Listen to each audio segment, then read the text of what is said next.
I'm on. We're live, bro. We're live. Oh, we are? Yeah. Everyone's live. Live. Just bear with us a minute, guys. We're just waiting for a few of you to join. How's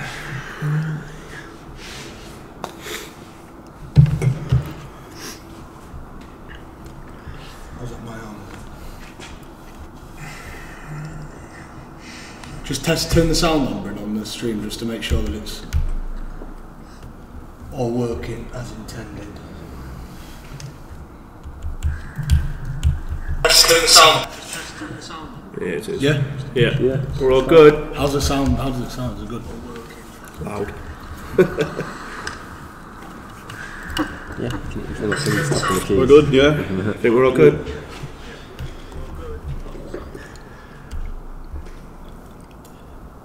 Herbert, thanks for joining us. Will you just confirm that you can see and hear us okay? I'm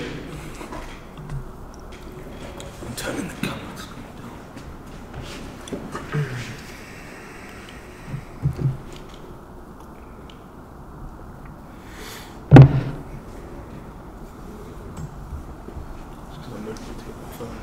Thanks for joining, guys. We're just setting up, just getting started, waiting for a few people to join in. Everyone's good. Hi Dean, hi Connor. Good. What did it tell you that? There's a live chat next to you. Right, we're good. Yeah. Let's get going, Bryn. You're good? Yeah. Right, welcome, guys. It's the Q4 Masterminds. How's everyone doing this week? How was everyone's week? Obviously, it's shorter time frame than usual. Usually, it's on a Thursday, but this week, due to me not being here this Thursday, we've had to Straight make it a up little ball early. going to. Yeah, being away. I think just give Gaz and Kev and us a chance to just introduce ourselves before we get going. Yeah. Gaz, fire away. Right, no problems yet. Hi everyone, I'm Fueled by Success. You'll find me on YouTube under the same name, Fueled by Success, for the channel. I'm also on Instagram at Fueled by Success, talking all things Amazon, Q4, all the rest of it as well. But that's pretty much me. I'll pass you over to Kev. Yeah. Thanks for joining us, guys. To those that are joining me today on my own channel, thank you very much. For those that are joining on these boys' streams, because we're streaming this in 3 separate places, my name's Kev, Life Success Engineer. I talk all things life success. I don't just talk business, I talk all areas of life, because I do believe that success is having a balanced life, progressing in all areas. So yeah, we'll be happy to answer any of you guys' questions and let us know where you're from. Put in the chat where you're from, see how far we can reach these streams. So thanks for joining us. Yeah, so we're FBA, well, it depends what channel you're watching actually. We're Amazon Success Creation. That's me and Izaak here. I'm on Instagram as well. Yeah, we're live on Instagram. So yeah, you can catch us on Instagram at Amazon Success Creation, on YouTube at the Success Creation Team. Again, all things FBA, Amazon, heading into Q4 now. So yeah, that's all. Any of you guys watching on Instagram Live as well, if you head over to the link in our bio, you'll be able to catch the stream and ask any questions you've got. I'm going to cut the live stream now, so if you head over to the link in our bio, we're all good. Sorry to... Right. Shall we get straight to it? Yeah, let's get straight in. So first of all, how's the week been? Yeah, it's been... I mean, for us, it's kind of a different dynamic now with me going back to university, so I'm spending a lot less time physically in the warehouse, still working, as you'll have seen, sat in lectures doing it. But yeah, so from Brandon's perspective, I don't know how you find that. Yeah, it's actually not been as bad. You'd think not having Izaak there. It's like, but with us having more things automated and everything running smoothly, it's actually good in a way, because there's a lot more sort of space in the office. Like for us to, I think when we're both together, it's hard for us to come up with things and think. It's hard because we get on each other's toes. Whereas it's both having a little bit of space, I think it's actually been a good thing. So it's actually helped us. Yeah, I've found getting fully out of the actual building, I've been able to get a lot more clarity on the business when I've not actually been in the business, if you know what I mean. And I think you've been able to shut that office door and put some nice music on it and have some brainstorms. I mean, from my point of view, it's been it's been a good week, to be honest with you. Got quite a bit of units shipped in. Been really focusing on upping the units to get into Amazon. Trying to chase down that 5,900 units per month to get in, which would, with my average transaction value, would stand me quite well for the coming months. Also, I mean, it's been quite. I've come across a few issues. When we was talking just before we've gone live, like with just getting everything into the right space. So, like with purchasing and things like that at the moment. Got some new guys started on with me and everything else. So it's just getting used to getting all the protocols into place, really, and making sure everything's running smoothly. So everything's right, basically going in. Well, now we're in Q4. To be quite honest with you. Yeah. We're feeling festive, by the way, guys. We've got the heroes out. My week as well. By the way, if any of you guys want to share what your week's been like, I know it's a bit of a shorter week because we only spoke on Thursday, but comment in any of our streams, wherever you're watching, just share how your week's been, because it is real life. This is what masterminding is all about, like sharing our successes, our failures. This week I've had a major success in my business because I had my sister come back to work yesterday, so that helps me in the warehouse. For those that don't know, my sister broke her leg about 2 weeks before her wedding, so unfortunately she's been off work now for about 8 weeks, which I got her in for Q4 to learn the processes, to learn how the warehouse works, and so it's great to have my sister back. So that's been a major positive for me this week.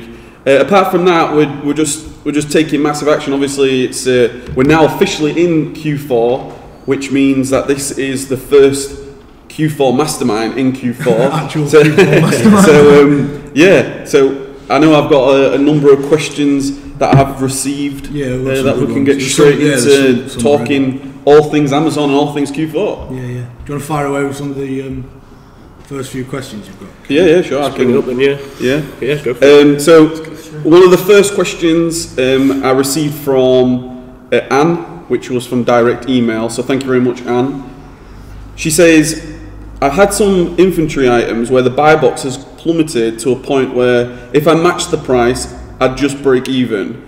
With one of these, I'm nowhere near the buy box. I'm currently the 19th seller, and the other the 6th seller.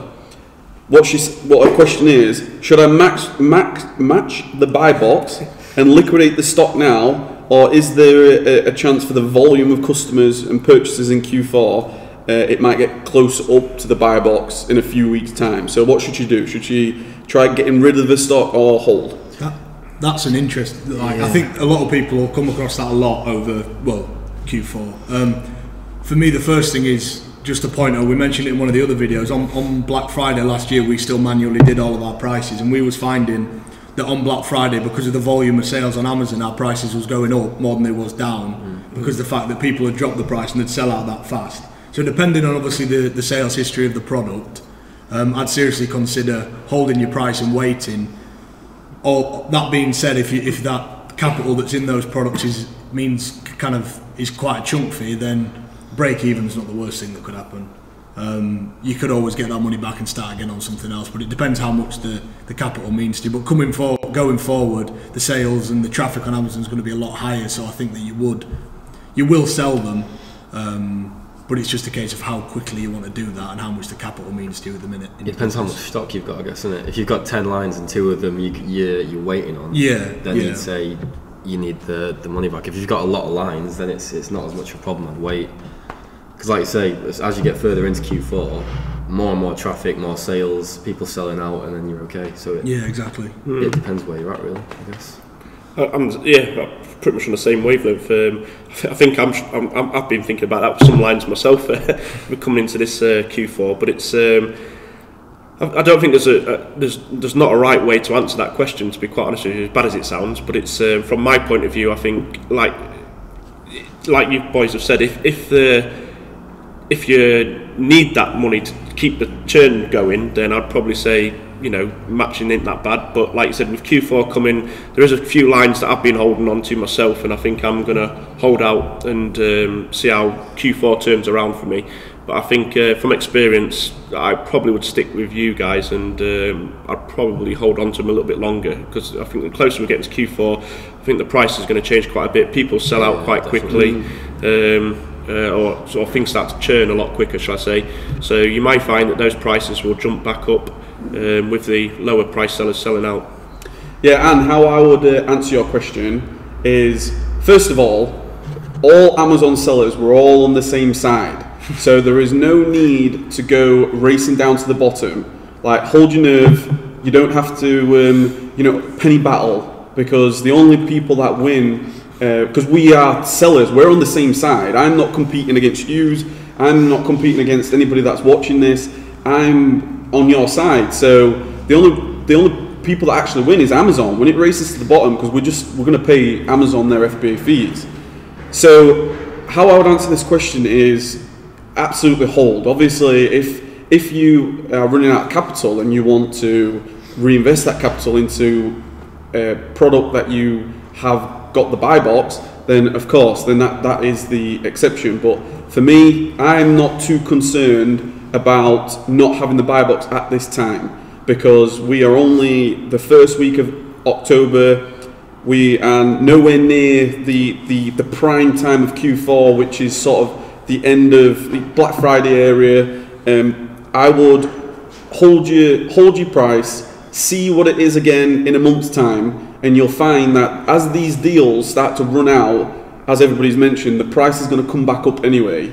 So my philosophy is, I would rather wait at 30, 40, 50% margin than battle with people at 5%. I'd rather take £3-4 profit per item instead of chasing 50p profit per item. Absolutely. So great question, and I think it's a question that everybody is going to. We're all going to have this discussion, especially with this weekly mastermind. We're going to have this discussion as we go along further on. But absolutely, you should hold. And if you've got a reprice or express, make sure you match all FBA sellers with your price. And also make sure you reset your prices at between 3 and 4 in the morning or somewhere around there, so that you go back to your highest price. So again, you might be the one dragging the buy box down. So if you reset your prices at that time for an hour, exactly, we could all end up back at the top price again. Great question. We've got just a quick fire question here from Tony.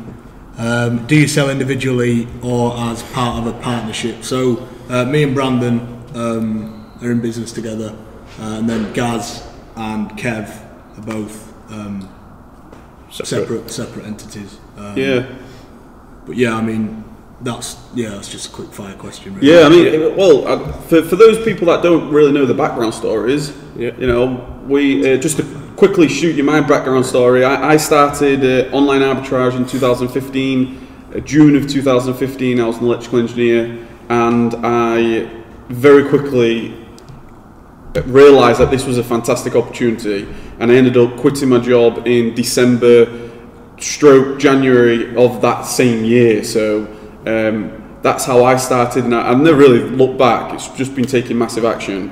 So that's a little bit my background story. For those that don't know. I'm the same basically. Kev's my brother-in-law, so that's how I've came into the Amazon sort of world, if you like. He kept telling me about how good it was and all the rest of it, so I kind of took it on board. I started in probably the October of the 2015, but never really got going with a full-time job and all the rest of it. I was kind of half playing with it. And it wasn't until I would say the June of 2016 where I started to really take it seriously. And since that point, it's gone strength to strength. Left my job in October 2016, and I've been working for myself ever since, and it's gone strength to strength. So that's a little bit about me. Yeah, do you want to? That was then relayed on to us from you. It's kind of gone like a... Yeah. Obviously, you worked with Gaz. Izaak did at Curry's for a couple of years, was it? It was quite a while. Obviously, you two grew quite close. Yeah. ever since you heard about it, you was telling Izaak about it, raving about it. Izaak was then relaying it on to me. Yeah. It took us a couple of months of umming and ahhing about it. And then once we started, at our first sale, that was it. It was all in. It was like, wow, this is real. Started selling cars, selling our cars, taking any money from... Using all our wages. Everything. Putting everything into it. Dropped off the scene completely from... Yeah, had friends messaging, are you going to come to the pub or what? Sorry, I'm in Brandon's bedroom boxing. That's pretty much how it went. No, it was a great time, to be fair, looking back now. The strength and it since then, which is always great. Exactly. Another question? Yeah, we've got another one from Connor Dobbin, who follows us on Instagram. What problems did you face when starting out? I'll let you go first since you started. Yeah, great question, Connor. What problems did I start when starting out? Very good question, because one of the biggest problems that I had was time.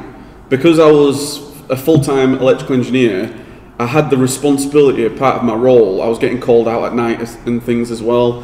Plus, at the same time, I had a 6-month-old daughter, which meant time was very, very scarce. So that was the biggest problem that I had. Trying to juggle everything from family to work to trying to get this up and running. I also initially it was the mindset, really. It was one of the biggest problems that I had was I didn't believe it. And I think when I speak to anybody now, I always think that like the first thing you've got to do is work on yourself, work on your own mindset, because I was very skeptical. I was thinking, why on earth would somebody buy something for more money than they could just get it from like Tesco or Argos or something? But as soon as I overcame that and I realised that this does work, I was all in. I just had to manage that time, and that was it. Everything else, that's the key, I think. The time management side. Yeah, absolutely. Everything else, it was a case of just sacrificing. I think that was how I overcame it. I sacrificed my weekends. I didn't go out. I sacrificed sleep. Instead of sleeping 8-9 hours, I'd go to bed at 2-3 a.m. to get up for 7 to go back to work. So it was a couple of hard months of sacrifice. So. Sure. I think from our perspective as well, I think time was everything else was secondary to time when we started out. I think time was the commodity. Obviously, capital was also something that you wanted to get your hands on. Time was like the main thing. Brandon was obviously, you was full time. When we first started, I was still working at Curry's part time, and then obviously I went away to university in the week, and then you were still working 9 to 5. So then it was like a case of, well, now where do we fit this in now? I'm in Leeds at university, an hour away from home, and Brandon's in Scunthorpe doing a 9 to 5 job. So where do you fit the time in? And that worked for us. That was, I'd be sat ordering away in the week when I went at university and finding stock and repricing and things like that. And then at the weekends we actually started off with retail arbitrage, so we'd go around on Saturdays and Sundays. We'd drive to Hull, a nearby place, there and back, fill Brandon's car twice, box it, take it back to Brandon's house, leave the stuff, go back to Hull, then box up till on Fridays and Saturdays till like 1, 2, 3 in the morning, and then start again on the Sunday. So then it was just that's the only way we got round that starting out, because our schedules didn't have space really for it. I'm a firm believer though with anything, if you want to make time for it, you will make time for it no matter what you've got going on in your life. Even if you work 60-hour weeks, if you want to go to the gym or start a business, there's time to do it. So we just made the sacrifices like Kev said and just did it. It's a case of just doing it, I think. I'm the same as that, to be honest with you, pretty much along those lines. I think time's popped up in everybody's conversation. I think obviously it was the same for me. It was a case of working some long shifts at times in retail, Curry's with you, and then you'd finish it, so you might be starting at sort of 9:30, 10 o'clock in the morning, and then you'd be finishing at 8 o'clock at night, coming back, boxing up, and you wouldn't get finished till like 2, 3 in the morning, let's say. So time was definitely an issue. I think for me personally as well, I'll hold my hands up a little bit. I think sometimes at the beginning, the very, very beginning, I think it was a little bit of self-motivation between working your full-time job and then also trying to push this side of things going forward as well. But since getting into with talking with you guys and everything else as well, I think getting into things like self-motivation, like Tony Robbins and so on and so forth, that's absolutely pushed that out the window now. So I'm very into all that side of things now, keeping motivated. I think it's the best way to be now. It's really pushed my life forward since I've looked into that area of life and done a few of these goal workshops like that I know you are really into and everything as well. When I looked at where my areas of where I needed to knuckle down in, that was one of my areas I really found that I had to push myself, and since doing that, I found myself go straight from a personal point of view, not just a business point of view. I think personal development. I think personal development's been key. Yeah, that's what I'm saying. You can't.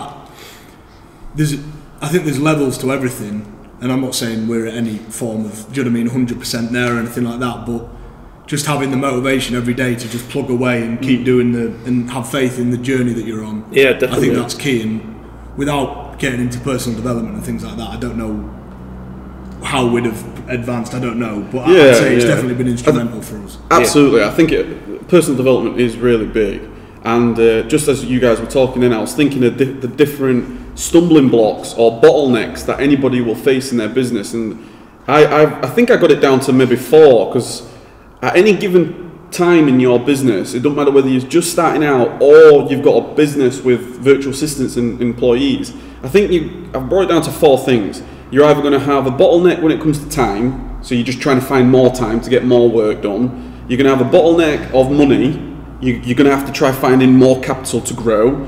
You're going to have a bottleneck of space, but when you first start, you're going to be in your own house.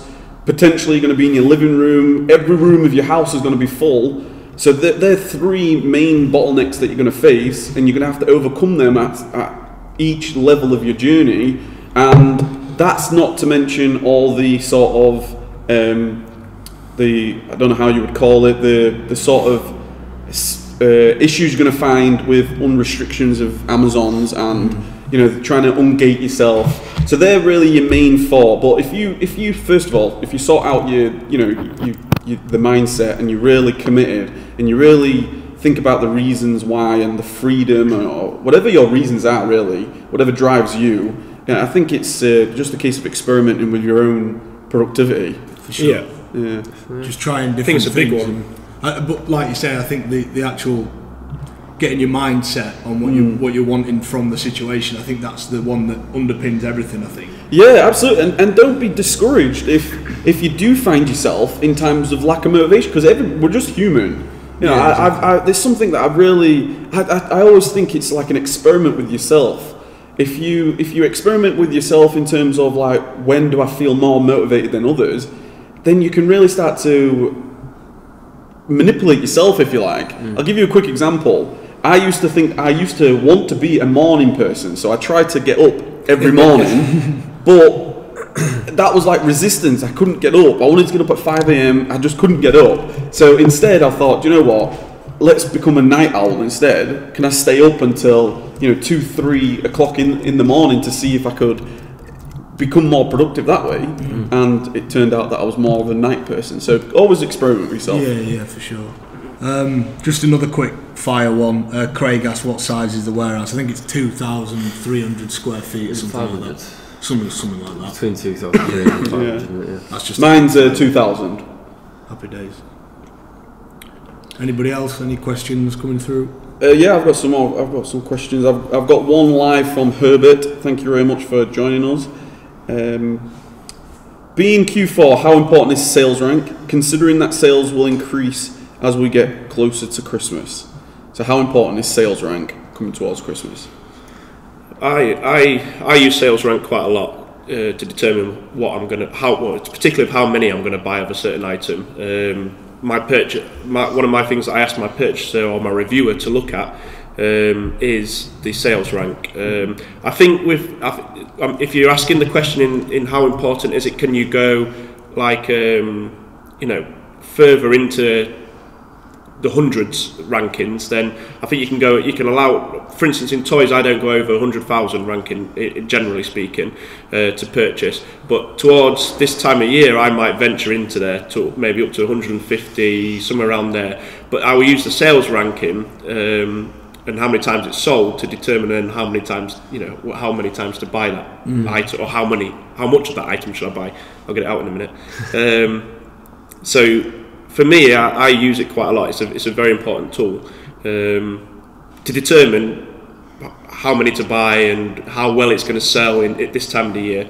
But I do think you can let your targets relax a little bit at this time, Q4. You can go a little bit outside of your normal targets, I think. Yeah, I think obviously when demand on Amazon is up, then items that are at a higher sales rank will sell. That's it. I think in January, if you had a product that was, for example, 150,000 ranking toys, you'd be very, very hard pushed to sell it. Whereas in Q4, November, December time, that kind of time, then I'd say you'd be much, much, much more likely to sell something, maybe 1 or 2 or 3 of something that's ranked that bit higher. So yes, I'd say that over Q4 you can kind of push, if you're wanting to, you can push the sales rank of the items that you buy, but I'd just be careful that you don't end up stuck with them going into January, because then they might become a long-term storage fee problem. Yeah, just to quickly answer your question as well there, Herbert, when it comes to sales rank, the fact that we're getting up towards Christmas, all that means is that the demand is going to increase throughout the board, whether it's toys and games, kitchen and home, whatever the category is, the demand's going to increase. But the best description of the sales rank, if you was to ask me what sales rank actually means, the best description that I have come across is the sales rank is only telling you the time period from when it last sold. Okay, so if you find something, if the product is only sold once, it could potentially have a good sales rank. Okay, and it could deceive you in thinking, I'm going to buy this product because it's ranked at 30,000. But you've got to always think a sales rank. It's just a moment in time. So it might be 30,000, but always look at Keeper, look at Camel, and see the real data, the history of that product, and that was going to give you what that product is in terms of selling throughout the last month, 3 months, or whatever the case might be. So always think of it, just to look at the history of that item. Yeah, absolutely. Yeah. We've got one more from. In fact, did you have any questions, guys? I do. I'll let you do this one. Then we've got one more from Craig, which brings us on to another one actually. Do you all wholesale or private label as well? So do we use wholesale and private label? Which brings us on to quite another question we got asked about Golden Gap, so that's pretty good. In terms of wholesale, from our perspective, we was a lot more involved with wholesale than we are now. But for cash flow and going into Q4, we've decided that we're going to go mainly with online arbitrage and grow our systems that way. So now I'd class us as potential dabblers with wholesale. Really, nothing too serious. Nothing like, I don't know, people you'd see on Instagram, Watch Me Amazon, people like that. We're not that involved with wholesale, but we are involved with it. But in terms of private label, yeah, we are also involved with that. It seems like our stream's gone down. Are you on the Wi-Fi? No. You're still on mine. Still going on mine. I can still see you going on mine. Yeah. So I mean, Kev, wholesale, private label. Yeah. So I do a little bit of wholesale. Nothing compared to my online arbitrage operations, but I do. In terms of private label, I follow the model which we call golden gaps, which is essentially finding a gap in the Amazon market space. So instead of the traditional private label, where you would go to China, you would find a product or a keyword that is there's high demand, and all the products there are they're ranking, they're selling. You can see that from the sales rank, and then trying to find where the customers are not happy and trying to create the same product but with your improvement. That's sort of the traditional way of doing it. This golden gap is all about finding if there's a gap in the marketplace. So that's my operations. I've got a couple of products now. I've got 2 that are going well. You know, I'm always learning, but that's where I'm at. Yeah, in terms of the golden gaps, Kev summarised it pretty well there. We've got our first product, we launched it 2 weeks ago, and that's gone pretty well. We've got a rank of about 5,000 in toys, and it's stabling out now, so that's pretty good. But yeah, that started from literally, it's a product that we buy from a retailer, and we've found what the customers are searching for when they're buying that item, and we've made a listing to match that, and then we're going to go to China to get the product made. After another maybe month or so of sales, that's what we're going to look to do on that. Yeah, I'm the similar thing basically. I'm to answer all the questions as such. I'm mainly deal in OA at the moment, but I do use wholesale. I had a question come through asking whether I use manufacturers as well. It tends to be mainly OA and wholesale is what I'm utilising at the moment. I have looked into manufacturers, but I would tend to say you have to big orders from the manufacturer, generally speaking, from what I've found. So if I find a decent item, then I do look to get in touch with the manufacturer to see about that as well. But generally, like you boys have just said, heading into Q4, OA is where I tend to utilise. Yeah, that's well. I also have my own private label items coming very, very soon. It's something I've been building up behind the scenes. I just took an order of that actually coming in, so they will be hitting Amazon within the next week or two. And the same with the Golden Gaps side of things as well. I've got about 4 items that I've currently got live, where I've looked into the Golden Gap way of doing things to try and get the best products out there, and that's going very well for me at the moment. It's something that we have masterminded quite a lot together about the Golden Gap side of things, and it's something I'm very passionate about now actually. It's I think there's a good gap there to be had. Yeah. Well, you're saying with manufacturers, I suppose another thing as well is, like you say, with the minimum order quantity, you've got to be 100% sure on the product, because you can't be buying 100 of an item. And tying in with what you said about the sales rank, you've got to be 100% sure, because it's a snapshot, isn't it, the sales rank. So you might buy something that's, I don't know, 40,000 rank in toys, and then it's just going to go down and down. But by the time you've got the items arrive, they're at 80,000 or something, and they're just going down, and you've got 100 of them that you're stuck with. So that's the only thing with manufacturers. Yeah, it tends to be wholesale for me, and yeah, like Izaak said, just dabbling with wholesale. And like what you said with Q4, I think retailers are a good one to. Yeah, I think there's some put good more offers focus out there. into. Yeah, absolutely. Like Sorry I guys, say, I just nearly had a dying MacBook there. I had a question. go on. No, this we were waiting for this one. No, it was off the back of when you mentioned about the warehouses and everything. You was on about the sizes and everything. I had a question come through. How long did you guys look to get into a warehouse, and when would you recommend is the right sort of time to be looking for one? And that's from Todd. Thank you. I think we started looking when we started outgrowing my bedroom, which obviously wasn't very long because it was a bedroom. So trying to run online business and package items became a struggle. So it was, and we fully started September time, and I'd say by April. Yeah, sort of springtime, early spring, was looking at getting into one. And it was about 2-3 months of looking, because it was actually harder than we thought it'd be to find one. Yeah, I think that's just our area, to be fair. Yeah, and then we eventually got into one. So it depends how fast you're growing and how much you're pushing it.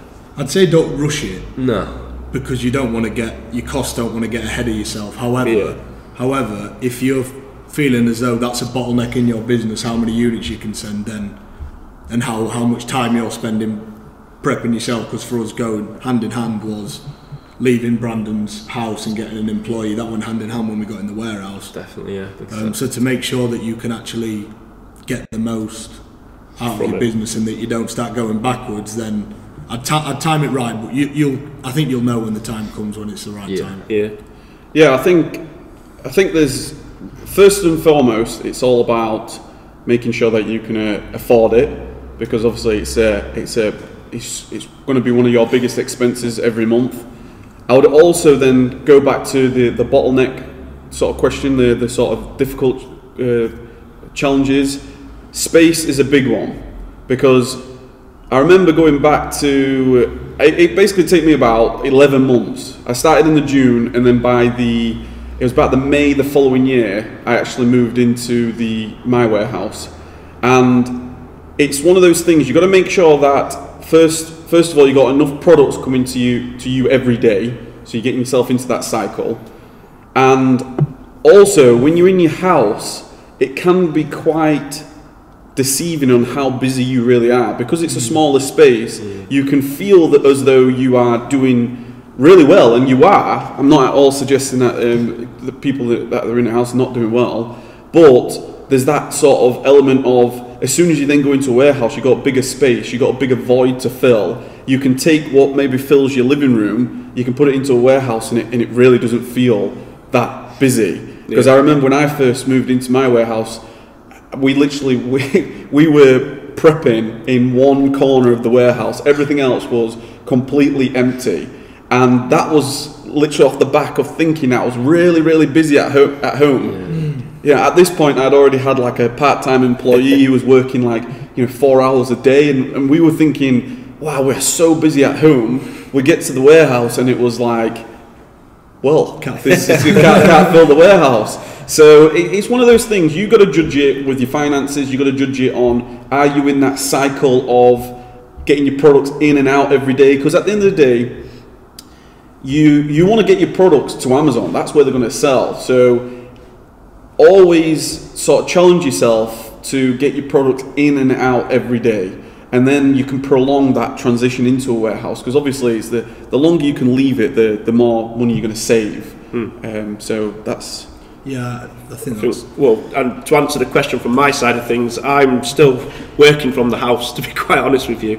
It's but like you guys have said, I think I probably should be in a warehouse now, but it comes down to that money side of things. I've been trying to leave it as long as I can, I think, and I have to admit, this morning I think I was at breaking point, because nearly every room in the house is taken up. I was having to box up outside because I had about 8 or 9 boxes, 10 boxes. I'm trying to box up these big boxes and everything, and I've got stock in the garage, I've got stock in the kitchen, I've got stock in the living room, stock in the bedrooms. It's not ideal, I'm not going to lie. I mean, I think it's one of those things. It's one of those things where it goes from a positive to a negative. Yeah, it can start to have a negative effect. You can actually end up going backwards. You can go back, because I know for me, as soon as I did get a warehouse, it's a place of work. So first of all, when you're working for yourself, you can find yourself maybe a bit more lax at home. Yeah. So first of all, you've got a place of work.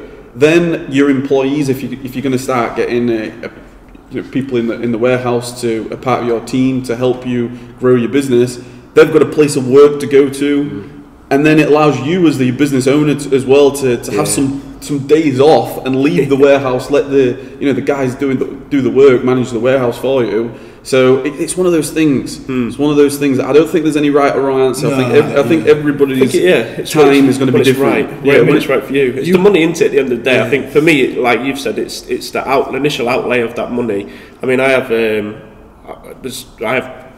employee who comes in, helps me to do stuff around the house and everything, box stuff up and all the rest of it, and my purchaser and all the rest of it. But it's I think now for me, I'm at that time. Like, I've tried to leave it as long as I can. I was trying to get through this Christmas, but I think I should have moved out before Christmas. You're slightly off the shot. Sorry, mate, coming in just a touch. So it's but yeah, I'm very much looking now. I think it's got to that point where I think I need to push myself out and move into that new space now, like you say, and then look to fill a bigger space, because like you've just mentioned, I think every room in the house is full of stock. It comes in, it goes straight out, don't get me wrong, so it's I'm never storing there's stock. There's a declaration there for over Q4, guys. You're going to see Gareth move into his warehouse. There we go. Mastermind will be at mine then. Look forward to so it. I am looking, I'm not going to lie, but it's I think it's that time now. So just because we're talking about warehouses, we've got one from Stephen. Thanks very much for your question. What are your views on prep centres? So why have we gone? What's I guess you're talking to some with warehouses. My personal opinion. To give you my honest opinion, I would say my thought didn't even go to prep centres because I want full control of my own business. I'm not at all suggesting that there isn't good prep centres out there, because there 100% is. But one of the things that I felt that that I didn't want to lose control of is that ability to get my products out as soon as they came. And although I'm convinced that there is a prep centre out there that could be really, really good for you, but it's going to cost you per item. Yeah. You know, even you're going to be paying money on those items that don't sell, and just that element of control, just to get those products out every single day. Yeah. So my recommendation would be look at seeing if you can do it yourself. If that really isn't for you, then we've got a prep centre here, and we've got a prep centre here. I think it all depends on where you see your business going. Yeah. Absolutely. Like, are you interested in having a warehouse and employees, or do you want to fully outsource as much as you physically can in terms of your warehouse as well? Because in terms of if you use the prep centre, say from day one, then you're going to be pretty well in terms of you don't need to have the warehouse employees, which means you don't have like because obviously when you've got employees, there's insurances, things like that, so you don't have any of that side to worry about. Yes, you're going to obviously pay for that, but then it takes, like you say, it takes the thing of having the full, do you know what I mean, control. Yeah, so it really is like, it really, I think it does depend. It goes on you. Yeah, it absolutely goes on you. Yeah. Depends on your model, doesn't it? The model of your business that you're running. I mean, some guys, the way they run Amazon, if you're talking about like the way that the way we run Amazon, FBAs, we're using it as a full-time job. So that's why we're in that, looking to do it all ourselves and all the rest of it.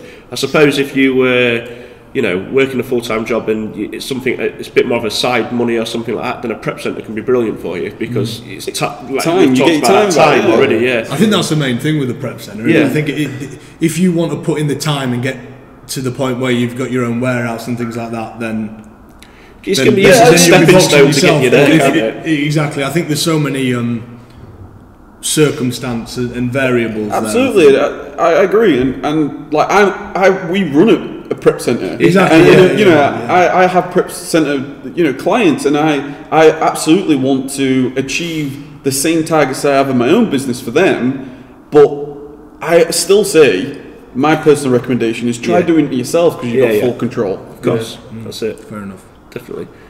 Have you got any more questions, Kev, come through? I'll get one from. There was a question from Lee. He actually put a question on last week's stream. So he says, maybe a question for the future masterminds. What's everyone's opinion on selling on listings that Amazon are also selling in, and your criteria for it? I heard conflicting opinions. Some people are saying stay away completely. Some others are saying they do share the buy box on certain products. So what's your opinion on that? Do you want to fire away, Gaz? Yeah, I mean, at the very beginning, I used to avoid Amazon completely, to be quite honest with you, in terms of, like, if they were on a listing, generally speaking, I wouldn't touch it. And I still will vet that listing very strongly now, but I have softened in that instance now, because there's been quite a lot of items. And again, it comes down to the question earlier about the sales rank as well. If there's something that's a very low seller's rank, so when I mean low as in like down to like number 1 ranking, down towards that way, I had an item that was ranked at about 5,000 bestseller, I think it was in not home beauty, in the health and personal care department. Amazon was on that, but they were selling in down at about £4.99. I was up at about £10, but because of how quick that sold, they were constantly running out of stock, and then as they ran out, I was straight in there, and I'd be selling 20 a week, if not more, in between that period where they've dropped out. But then that comes from experience of knowing that listing and testing it. I didn't go in deep on that listing. I maybe bought 3 or 4, see how it went and all the rest of it. So now I will touch Amazon items personally. I use my buy bot, like we've talked about, using different items, software, Repricer Express. So I usually try to sit a penny underneath, only on Amazon, not against other FBA sellers, just to put that out there. So only on Amazon does it drop just a penny below. But on certain items, I'll hold my price. So I won't even let the buy bot go down to match Amazon's price. I just let Amazon do their thing. I'm quite happy to sit on that. And I think that's the key. I think you've got to be prepared to sit on that stock while Amazon have got the buy box. If they're dropping it dramatically lower than the rest of everybody else.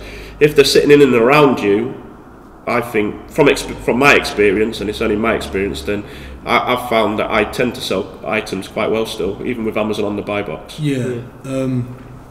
I think there's a few things when Amazon are on a listing. We've just been asked the same question by AD, so but I think there's a few things, because if Amazon are on a listing, it means that at some point that product's been selling well, or they forecast that it will sell well. Yeah. So that's always should be a consideration, as if Amazon are on it, it's kind of a bit of a marker for you that the item's going to potentially sell well or has sold well in the past.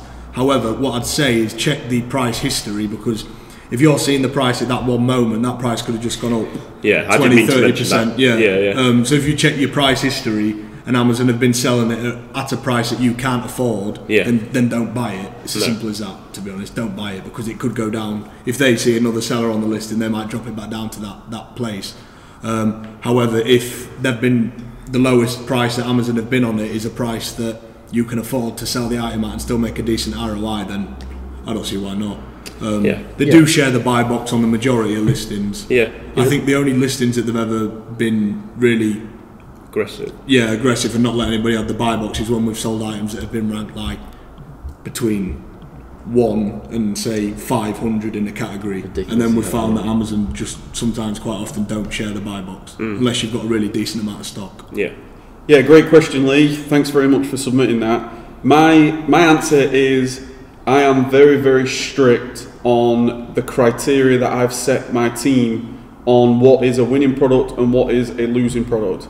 And since day one, I will not touch Amazon. If they're selling it currently, I do look at the history on Keeper, or my team looks at the history on Keeper to see if there's been any Amazon activity at all in the last month.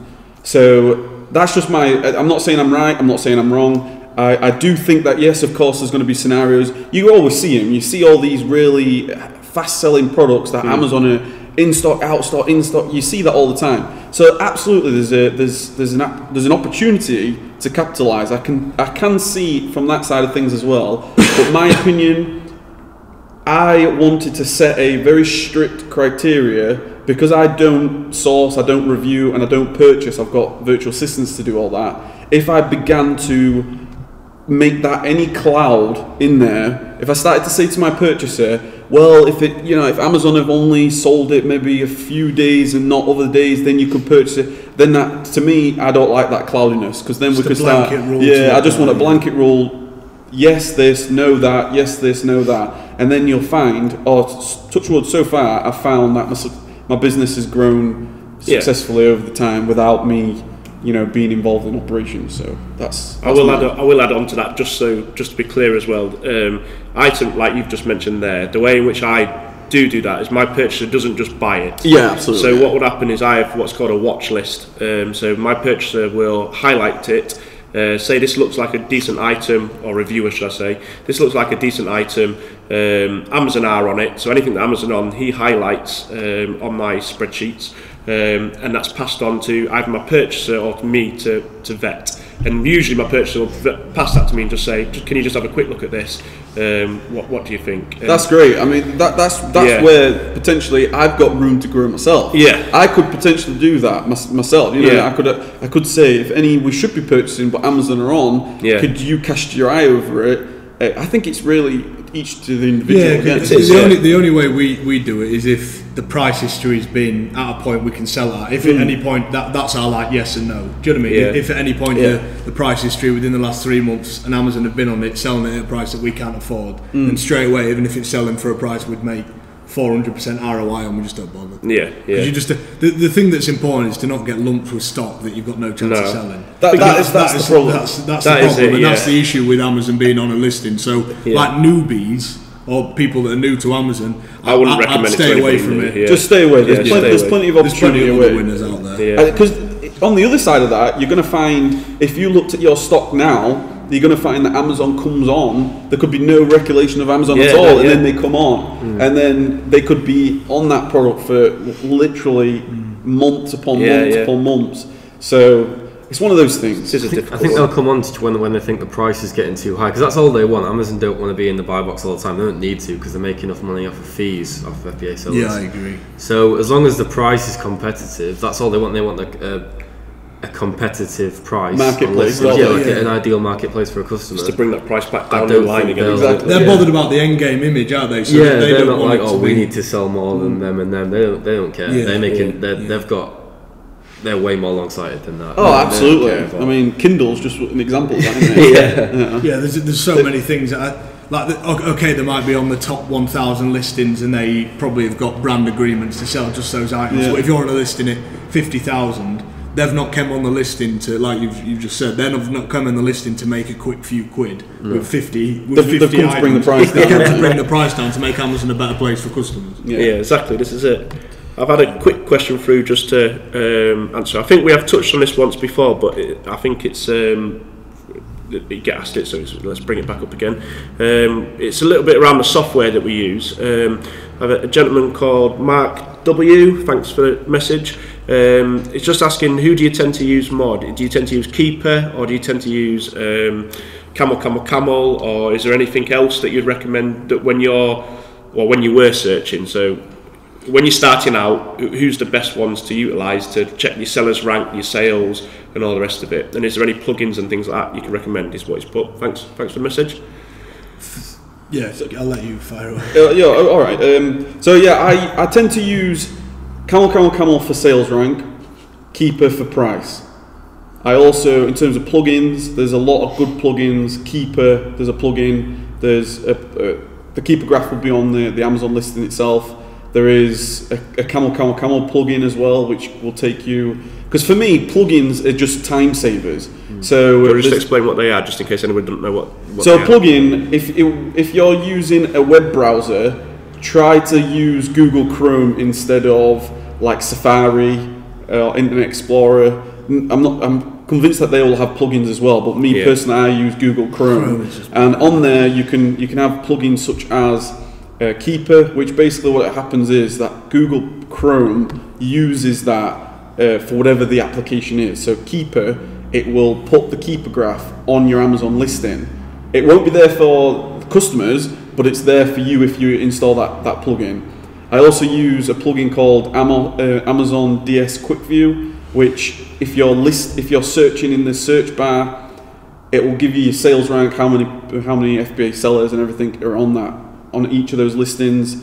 There's also one for the FBA calculator. It's a very good one. So you just simply press the FBA calculator and it'll take you straight to the where you can work out your Amazon fees.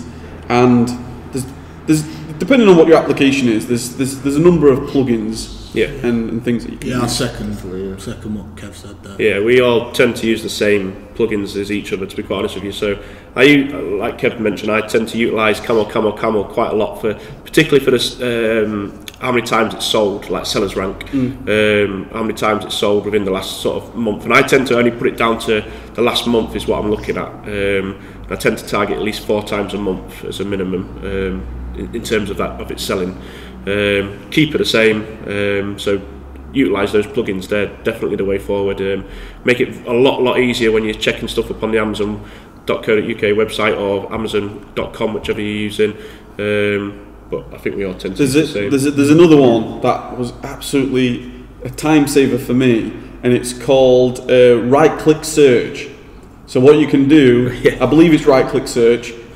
I can chase up with you afterwards if we'll I get put it in the bio below. Yeah, you basically highlight whatever you want to search, and then you can right-click search directly on Amazon.co.uk or .com or wherever, which is a huge time saver, especially if you're back. If you're still doing copy and paste, which my team do as well. Yeah. I recommend that right-click search instead of going from back screen to screen. I remember when you introduced me to that one, Jesus. Yeah, that was good. We must have missed the memo with that. Apologies. It is a lot quicker as well. They're free. Like there are paid ones out there, but they all work fine. We've used them. I think most VAs use them, and they're sourcing all day, every day. So they obviously they're fine with they're that. doing something right. Yeah. Yeah. So you don't need to.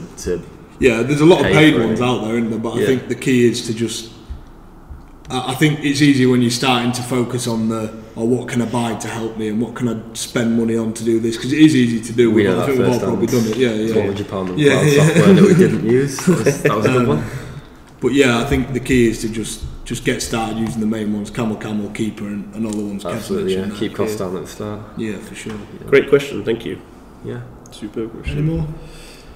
There's one here by Eli, I believe. Thank you very much for watching. If you had to pick one day of the week to give yourself off, which day would it be and why? And that's a fantastic question. It's a fantastic question. Ringing in my head now. Yeah, that is a fantastic question, because I actually came to this mastermind with a couple of questions that I wanted to ask. Right. Okay, and one of them was, when do you switch off from work? Okay, because it is quite, and I think goes a bit hand in hand with this. You know, if you had to pick one day of the week to give yourself off, which one would it be? Because I know what it's like when we're starting our Amazon businesses. There is no days off, is there? You just every day. But how? Give us some advice, because me and Ian. I'll let you boys kick it off. I think you need to have something brought up to take you away, because otherwise you just find yourself constantly doing something. Like there's no total downtime unless you're taken away from the situation. Let's say this weekend when I'm out of the country, that I'll probably be a lot more out of it than what I would be if I was in the country, because you just can't help yourself. You're just checking odd little things, or replying to messages or something. There's always something to be done. I don't think there is an ideal day, because it's hard to say, innit? The people are different as well. I mean, I suppose some people might like to work weekends, because it's like you're getting an advancement on people, because weekends are like most people's downtimes, aren't they? So if you're working while the people are downtime, might feel good to be getting ahead. It's like when people work at night. They're getting ahead. But in terms of an ideal, I don't know. Yeah, I mean, if I had to pick a day off, I don't even know if I don't even know if I'd pick one. No, seriously, because at the minute there's nothing going on at the warehouse on Saturdays and Sundays, because our employees work to the conventional work week, and I prefer being down here on a Saturday and a Sunday, definitely. when it's quiet. When it's quiet, because it's nice focus. But then in the week, I don't know, I'd fire away something like Wednesday if I had to give myself. But then going to what Kev said, what point do you switch off? I don't even know if when I've been on holiday for. Like, we went to Ibiza in July. You've been switched on for how many years now? Yeah. No, genuinely, I don't know if there's ever really been a time when I've completely switched off. No. I'm trying to think now. I'm like racking my brain, but everywhere I go, I take my MacBook with me. I don't think there's a point where you just sit and switch off.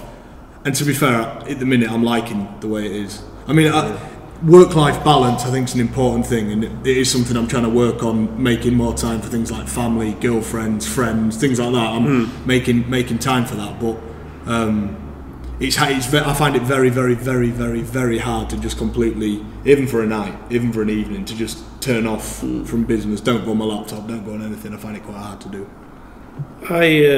From my point of view, I worked in retail for quite some time, so for me, I mean, before I was working with you at Curry's, I worked at Curry's for 9 years. Before that, I was doing retail as well. So for me, working Saturdays and Sundays has been for a very long time. I like to try to give myself a Sunday if I can. That's just purely because I've never had that weekends off to have that feeling of like a Sunday off or something, for a long time. So I try to give myself the Sundays, but the biggest problem I have with that is Monday, you've got usually a big shipment to go in. So I find myself prepping a little bit, ready for the Monday morning. to answer the question from my point of view, though, recently, I have to admit, it's only recently, I've looked into my time management quite a bit, and it's something that I feel I've been neglecting other little areas of my life. And since I started, the whole idea of me starting Amazon and FBA and all the rest of it was so that I could spend more time with family, friends and things like that at the right times.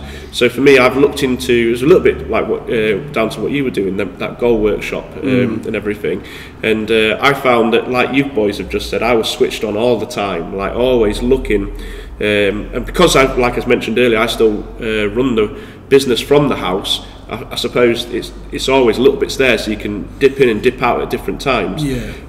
So I'll find sometimes I won't always be straight on in the morning if I know I'm not going to get a shipment away or something, but I'll work later at night that night instead. But I have tried to be a bit more time management wise and put a little bit more time. I've tried to allocate set times now to family, so to make sure they're getting a bit of time spent with them, friends as well. Start playing football, like you boys know, on a weeknight and things like that. So, and I like to try and get to the gym as and when I can. So, I'd probably say from about, I have to admit then, if I look at it properly, I probably shut off from about 8:30 each night, because I go to the gym about that time, and then I try to have a Sunday, but that doesn't always happen. Yeah, just to answer the question, if I had to pick one day of the week, I would also pick a weekend day, because I've got a son, Theo. He's at school all week. Harper's in and out of nursery throughout the week. And then the Saturday and Sunday, it's when the whole family's at home together, and then we like to go out and maybe have a day out, go for a walk or something. But I wanted to ask this question myself as well, because I do believe in life balance, like you mentioned, and I think one of the things that I found over the last 2 years was if I don't have something planned, my default is always to go back to work. You find yourself, for sure. So I do find myself, if I must on a Sunday, I try to plan the week, so I have like some tasks to do on that Monday morning, Monday afternoon. But I also have to, this maybe sound bad, but I also have to plan time for the family and Friday night. If you don't have something, exactly, then just deviate to work. Absolutely. So like on a Friday night, we'll say, right, we're going to have a movie night, and my son Theo can pick out what movie we're watching, and I think if we don't do that, we end up all doing ourselves, and the same for the family, that we all end up doing our own sort of thing, and it's something, it's a continuous battle, isn't it? It is a difficult one though. When you're in control what you do as well. When you love what you do, that it changes it, doesn't it? Because when I used to work at Curry's, I'd walk out of that building and I would not be switch off. That's it, done. I'm not bothered about selling a service plan on a TV anymore. Do you know what I mean? Depends how involved you are, isn't it, as well? Because it's your life, isn't it? Like you've got to. It's one of those. I believe in taking action. Yeah, if you had to ask me, am I more like a Gary Vaynerchuk sort of Tony Robbins, massive action, hustle, or the sort of law of attraction, like, believing in your goals and faith and things? It's got to be a fine balance. You can't overwork because you're going to make yourself ill. But at the same time, you've got to be happy. You've got to find that fine balance of, don't put your physical health at risk by just working all the time. And your relationships, you don't want to be putting your relationships in jeopardy, whether that be with a partner, your children, your parents, anything. You don't want to be. It's a fine balance, I think, isn't it? It's just making sure, and it's looking at you, like you've mentioned. I think sometimes it's a case of looking at your day and writing out, if there's something you need to do, you've just got to allocate that time to it. But like you've said, I think we all quite enjoy what we do, so like you said, that's why I had to allocate that time, because otherwise I don't shut down. Like you've mentioned, I was just like constantly, if you sit on the laptop 5 minutes, you're not just sitting on the laptop, you'd start searching things. I'd start going through the purchase log, or I'd start going through what the reviewers have gone through. So it's I do believe in allocating that time. The great exercise, which we all did at Tony Robbins Unleash the Power Within, which we highly recommend, definitely, is called the Wheel of Life, where you have 7 areas of your life, and you go through each area and you score yourself from 0 to 10, on 10 being like perfect area, and 0 being like it's really not where you want to be. and that I think that's a good exercise. To be fair, I haven't actually done that since we went, but I do try to keep up to date with my monthly goals reports and things like that. So it'd be an interesting one to factor in that if you could do that, say every quarter, every month or whatever, just check to where see, we're at. just to see where you're at. Your balances. I think mine would be since the UPW. I think mine would be stronger of the same thing. So stronger of spending more time at work and not on relationships and things like that. And I think, well, I don't think it would. I know it would. if I did, there's no point fibbing. So I think it would be an interesting one to fill out again. I might actually dig out the book. Yeah, you should. And see. I think it's important to check yourself on it regularly because it's easy. It's so easy, isn't it? So you neglect an area of your life, and then all of a sudden, you know, if you got a relationship, a family, and things, you still want to build your relationship with like, me and you with children. Yeah. You don't want to neglect your children, do you? Of course. Not. Speaking of Theo, hi Theo. He's just messaged on our stream. Hi mate. Hi bud. All right. Yeah, but for sure. Give us a thumbs up for you, won't you? Like all the streams. That goes for everybody as well, actually, guys. If you can, if you've enjoyed the content so far, if you just give us all a thumbs up on the respective streams that you're watching on, that'd be appreciated. We've got another one from. That was a really good question. That one. I enjoyed answering that. How long have you done your podcast for? / how long have you done YouTube for individually? Kev, if that'd be a good one to fire up on that one. Yeah, I started my YouTube channel in March of last year, and I initially I started my podcast at the beginning of this year. So I've just been using my YouTube really just to share the things that I learn. I really enjoy YouTube. I love to interact with people. I love to hear about what you guys are doing. I love to hear about what the viewers are doing and people that interact with my brand, because I love to see people progress and grow, and I do realize you have ups and downs, because obviously life isn't just a straight line. You can have setbacks all the time, and what I really love to do is I like to know what your reasons are behind anything. So that's what I try to share on my channel. I try to really talk about just life in general and how you can improve. That's good. For sure. I mean, our YouTube, we started off our kind of like brand, when will it have been? 3-4 months. 3-4 months ago on Instagram. Yeah. And we've just kind of tracked our progress on there. If anything, I wish that I'd done it sooner. Yeah. I think you always have that though, because at the start you kind of hesitating, like, do you, don't you? Do people care? And when you finally do it, it's like, oh, we should have done this ages ago. Yeah, and our YouTube's pretty much, I think, 3 or 4. Well, it'll be about 3 weeks old now. Yeah. We've not really. There's a bit of content on there, mainly the masterminds and things like that. But we're going to really, over the next 7 days, you'll see. By the time we do the next video next Thursday, you'll see quite a bit more content up there from us, because simply it's something that we enjoy doing, so we're trying to do more of. Really. I'm the same. My YouTube side of things is quite relatively new. I've been on Instagram quite a bit longer. It's now, I think for me, what brought me to YouTube, it was initially this mastermind side of things, because I enjoy very much getting information and having chats with like-minded people that are going to push me and motivate me to do better in all aspects of my personal and business. And then what better way than to get a live mastermind where everybody's sharing the content with us, and it makes us think then as well, like, what do we do for that sort of aspect? And sometimes some of the questions are brilliant. All the questions are brilliant. And then but it's everybody just start watching. But that's what got me into it, and like you both just said, Fueled by Success will have quite a lot more YouTube content coming, not just the masterminds. I'll start to show you like daily life, basically what I'm up to, basically, and how I utilise the business and personal life and all the rest of it. So it's going to be good. Keep watching. Hopefully you all check it out. Have we got any more? Yeah, got hopefully it's good as the last one, because I actually enjoyed it. Yeah, got a number of questions still.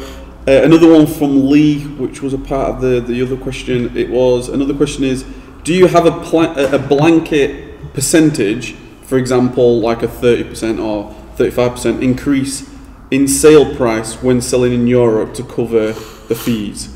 Or do you price products individually for their marketplace? Good question. It's an interesting one. I think a lot of people will have a blanket. We do still, because we don't. To be honest, we don't do as much in Europe as we potentially should.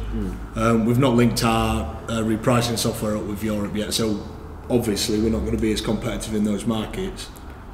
But we currently charge £10 more. So when we sell something in Europe, we make a lot of profit on the item. But I think a lot of new sellers have been signed up to pan-European. Yeah, which is FBA. something that we've been contacted with. We've not really looked into it enough yet. We should have done, but we haven't really put enough time into that yet. I'm the same. I've got basically just a blanket rule for outside the UK. Basically, it tends to be just like you boys mentioned, £10 extra in selling in Europe. It was 15 is what I used to be up to, but I did knock it down to 10 in the end. So I found that sales picked up quite a bit more in and around the area, and obviously it utilises the bot, but I've not signed up to pan-European yet either, so that is something that I have been looking quite a lot into recently. I've done quite a lot of research on that, so that might be something that I will be venturing into very soon. Yeah, great question, Lee.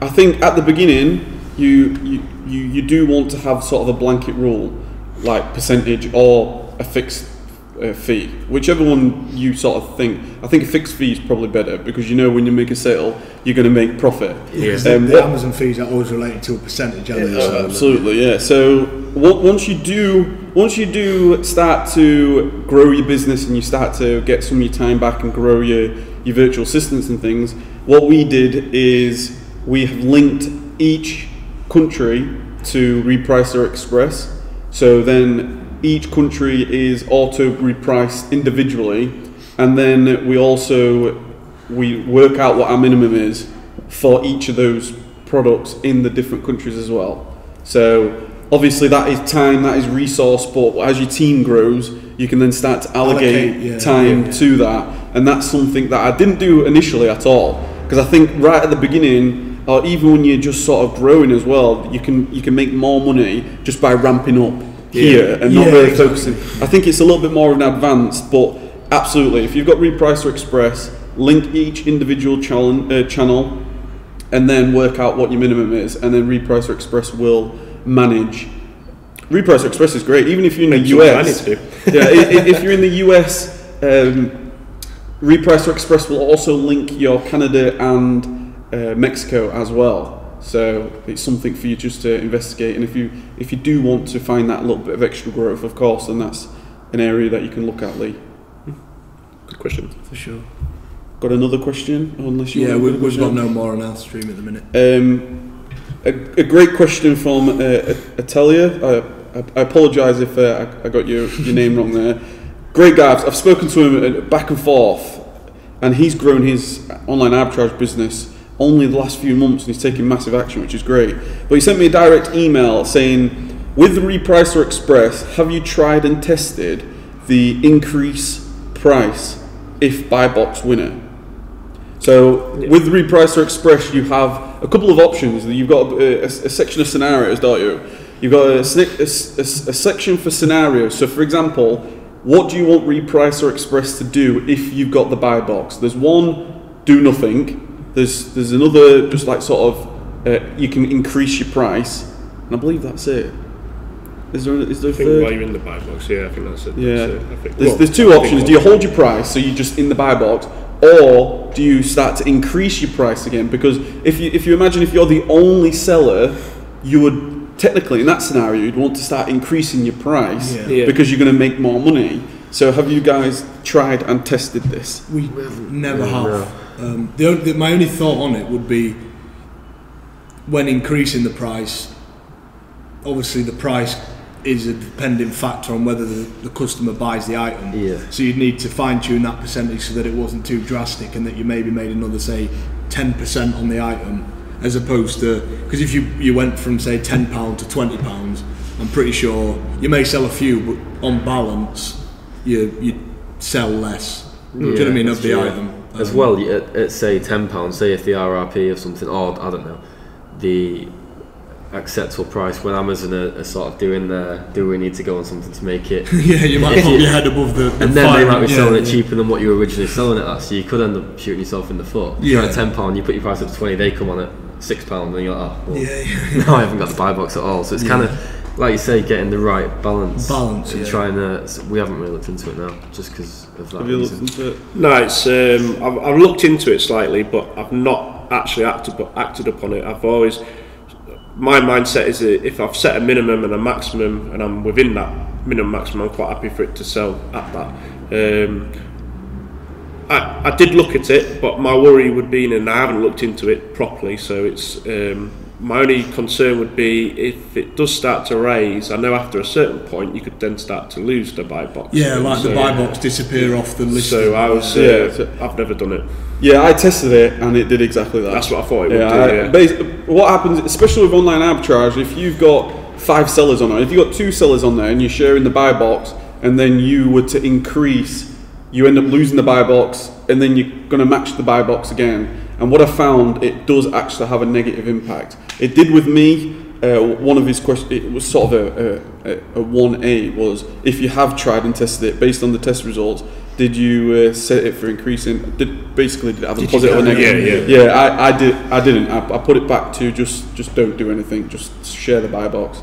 So I wouldn't do that. I think like you say, you've got your minimums and maximums. As long as you're making the minimum amount of money you want to make, I don't think you need to. As long as you're making you're within your net. I think that's why you suppose set it's your good to minimum and test. maximum, don't you? Yeah. I suppose it's good to test because you always want to know if there's anything else you could be doing to increase profits, increase sales. But if Kev's tested and is found a negative, yeah, I mean, of course, I would test it, you guys yourself. But just from my personal opinion, I didn't bother. I mean, there's no. I think that's where it falls back into line though, because I don't utilise that aspect. I mentioned it earlier, but that's why I have it on repricer to reset. I think it's between 3 and 4 or 4 and 5 in the morning. 3 and 4. 3 and 4. That's it. Yeah. So I tend to do it at the same time you guys. So that if we're on the same buy box, we all take it back to the top. But it's that's why I tend to utilise that particular option as well. If you go into the settings, you can get it so that it'll reset to your maximum price every morning between 3 and 4 in the morning, and that just makes sure then that if you are on with just by yourself, it just means you're going to go back to your top price. Or if there's a few of you on the same listing, you could be the one that's dragged it down because your bot's gone down with somebody else, but it just means that you're resetting your price back to the top every time. So I strongly recommend to utilise that particular option as well. Yeah, you had another question, just a accounting software question. I hope that answers your question, by the way. I think it does, doesn't it? Another question was accounting software.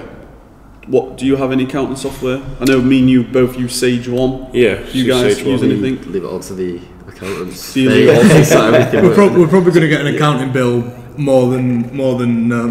Yeah. I mean, I would say you definitely use an accountant, and that was one of his questions actually in terms of an accountant fee. Just sort of, he wanted to know what a rough idea of what an accountant actually costs, which is a fair point. So we use Sage 1 to initially. He's mentioned Xero, I believe. How do you say that? Xero, Xero, something like I don't know anything about that one. I don't know anything about A2X accounting software. I think it depends where you are. Sage seems to be the one that, if we was going to use one, that we'd use based on recommendations. Yeah, we got recommended through our accountant, so that's why we went Sage 1. I guess that this software is pretty good as well, I'd imagine, but I'd just speak to your accountant and see what they would use and sort of just match up. They tend to have one they prefer, don't they? Because I know we share the same accountant, so it's that's why we went onto that as well because he recommended to utilise Sage 1 from his point of view, because he said it's easier for him to use and so on and so forth. So and a rough idea on an accountant fee for new guys, like if they've not had an accountant cost anything before. When we spoke, it depends what it's for. But when we spoke to our accountant when we was getting set up, I remember he said if you're a limited company and you're tracking your own purchases, then you'd be looking at around £600 plus VAT, so £720. However, if you're going to go VAT registered and get employees on the payroll and things, that's when you really start paying. Starts hiking up, really. Yeah, I think we'll probably end up paying about £1,200-1,300. I think We'll find for our out. I first think year in the of next month fees. or so. Yeah, So get an invoice at some point. yeah. Disclaimer. Yeah. Yeah, that's. Is that about the same for you? Is it? Yeah, I think. Well, we tend to use the same one, don't we? But it's. I think from my experience of first year returns and things like that, it was about. I think I ended up paying about £1,000 for my end of first year returns or something, or in and around there, £1,099. No financial advice to give them, no kind of just to put it out there. But that's what I use. That's in and around. Yeah, I think it comes down to what you need your accountant for. Like with my experience with my accountant, great accountant by the way, but more and more, like as soon as I got employees, so I now need a payroll. And from my point of view, because I'm not an accountant, so I don't really know what I should and shouldn't be doing in terms of legal responsibilities. I love that sort of like make sure you pay your accountant and then he keeps you in the straight and narrow. Yeah. Because the last thing you want to do, you've got so many things to worry about anyway, to try doing it all yourself and then maybe you miss something. So in terms of cost, I have a monthly direct debit which basically covers everything, and it is just over £200. Is that for your accountant? Yeah, and he takes care of everything. So he takes care of my payroll, takes care of VAT, he takes care of end of year books, he takes care of absolutely Sage one now. I'll have to look to swap to that because I pay it in like lump sums at the moment. Yeah, you can either do it lump sums or you can do it obviously like direct debit. And I just find Easy. Not really notice it as so It's much. not a chunk taken out, then, is it? No, just lump sum. Yeah, absolutely. Last thing you want is a £2,000 bill. Yeah, that's it with VAT and everything coming through now. I'm going through a tough time right now.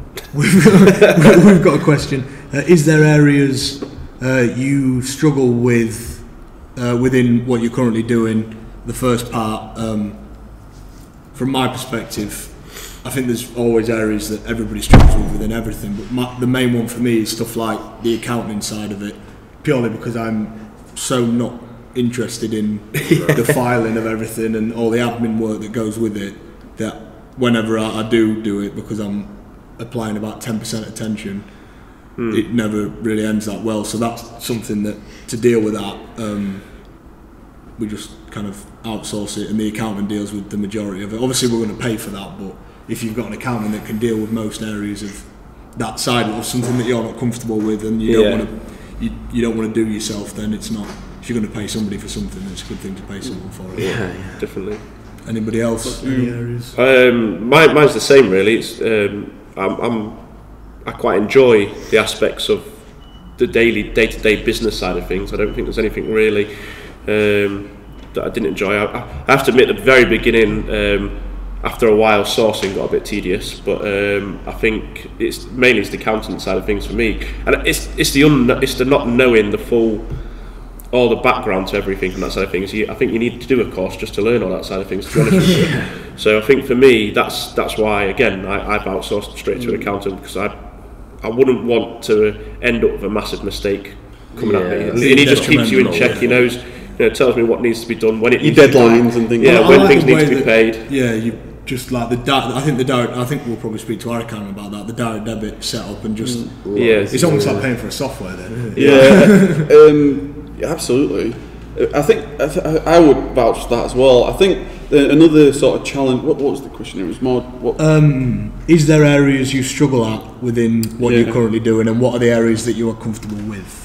Okay, so the areas that I struggle at. Well, one thing for me, which I found, as I've sort of grown and extracted myself from the business, so now I have virtual staff. I also have warehouse staff. What I found for me was that element of letting go.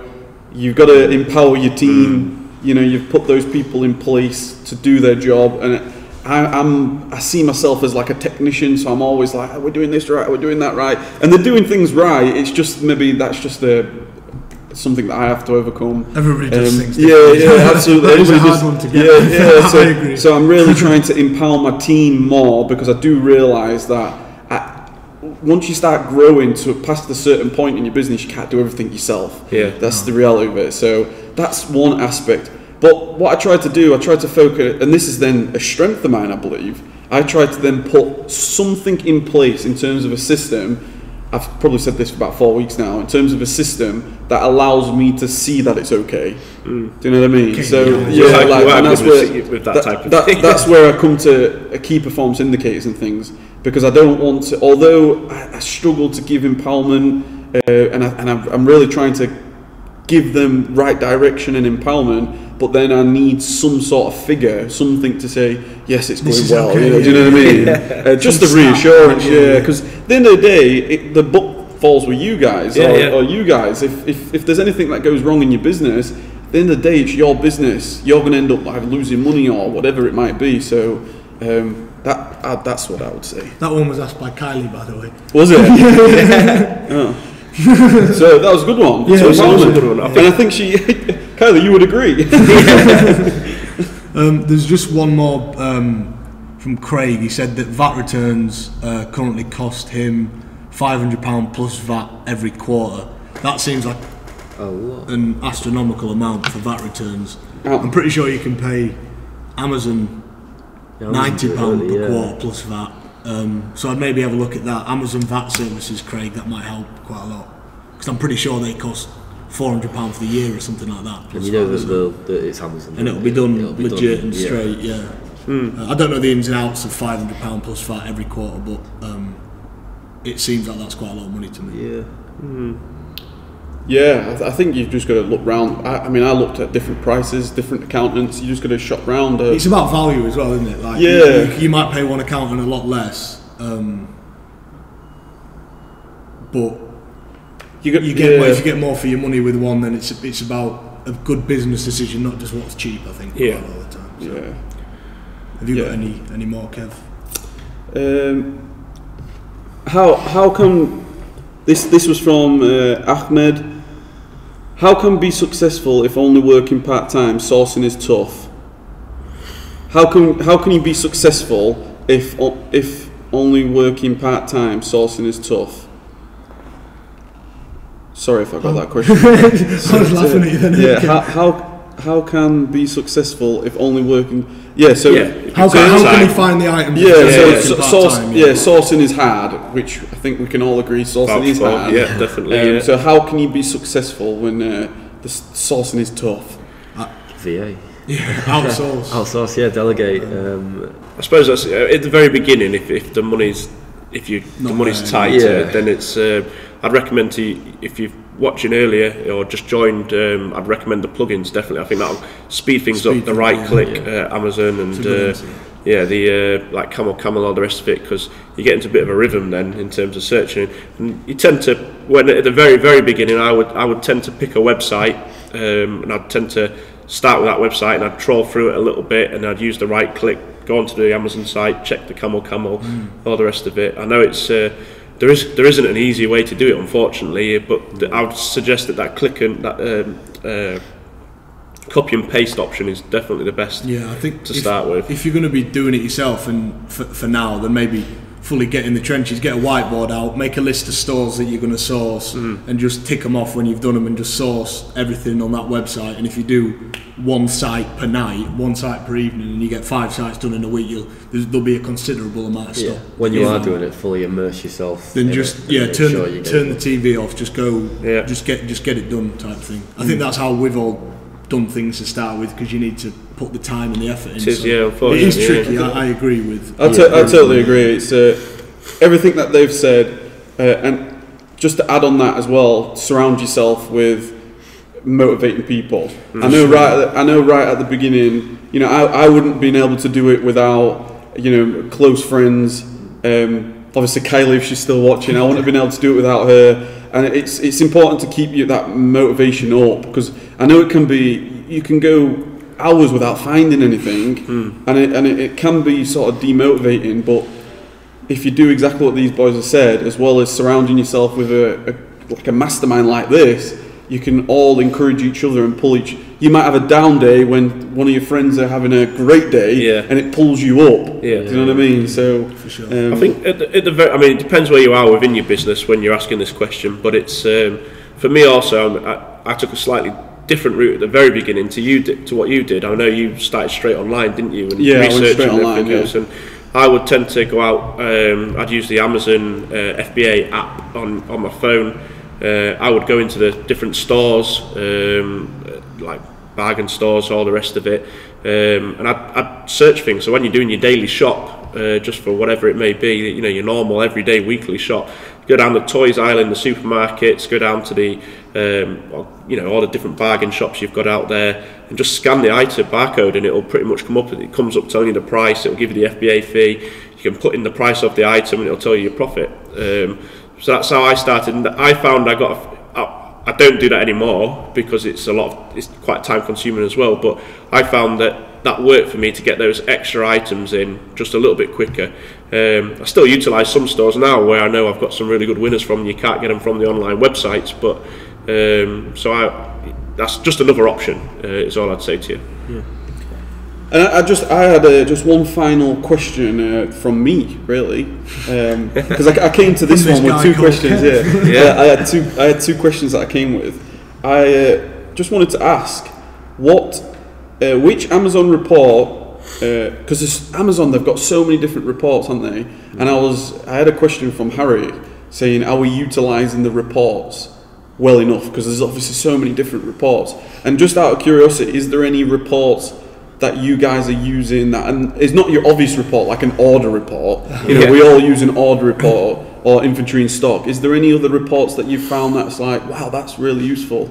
Other than detailed page and sales by ASIN or whatever, which we use a lot for finding gold and gap products, and obviously the obvious ones that we all use for replenishment and things like that, then to be honest, no. So if anybody's got it on that, I'd be quite interested. I'd be interested if there's any reports that you're using, because I know the report section, there's so many different reports. There was data.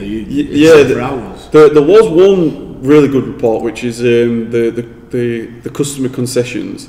That's a good report which we found, which just shows you what people are returning and the reasons for returning. I was about to say that one. Yeah, but apart from that, have you found any? There's no others. Not massively from my side of things. I think it's obviously all the normal ones, like you've mentioned, the replen and all the rest of it, ones that I'll utilise, and how many sold in the last however many days and all the rest of it. But other than that, no, not anything dramatically different.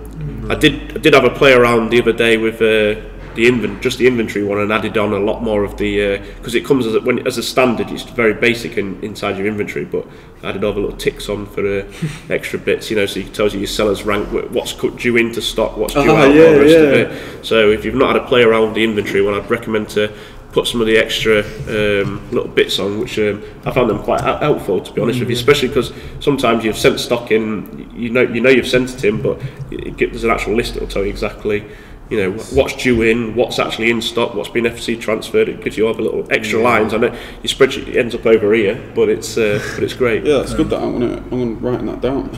There's a lot of extra bits. I'd imagine there'll be somebody watching on one of the streams that could maybe hit us a line on that. So if there is anything that you guys use that we've not mentioned, just let us know what you use, and then we'll go from there, because I think there will be reports for sure that we're not using that could be really valuable. Have you guys all signed up for the VAT calculation services through Amazon? Yes. Yeah, I've signed up for that. Oh wait, I think the VAT calculation is in. So it makes VAT receipts. Okay, sorry, I thought. And then you get added into the business Amazon and all the rest of it. Have you noticed on your inventory list that you've now got the second price list? Just you can make all the additional ones for business sellers and all that. We need I had a bit of a play with that, because you can make bundles prices for businesses. Units and stuff. It shows you as well how many of them are business sales and things like that as well. You can get that on the app as well. It tells you. So that's pretty good. Shall we wrap up? We've been going a little while now. Who's doing the outro, guys? Same guy, I think. Well, right, cheers for watching, guys. Obviously this is a weekly thing, so next week it'll probably be, are we saying It won't be Thursday next week. Thursdays. Yeah, back to the normal day next week. 6 p.m. UK time. I'll let everyone tell you where you can find them. Yeah, so if you've been watching through my stream, it's on YouTube, it's Fueled by Success. If you want to find me on Instagram, I'm at Fueled by Success. I tend to post a lot of daily things, what I'm up to every day, and all that type of thing in the business. And I'm getting more and more active. If you can get interactive with me, that'd be brilliant. I like questions. I like to see how everybody's doing. Thank you very much for all the questions that have come through since we started doing this weekly mastermind side of things. And there'll be a lot more YouTube content coming over the next couple of days, basically. So thank you. Yeah, thank you very much. You can find me on lifesuccessengineer.com, is my blog, on YouTube as well.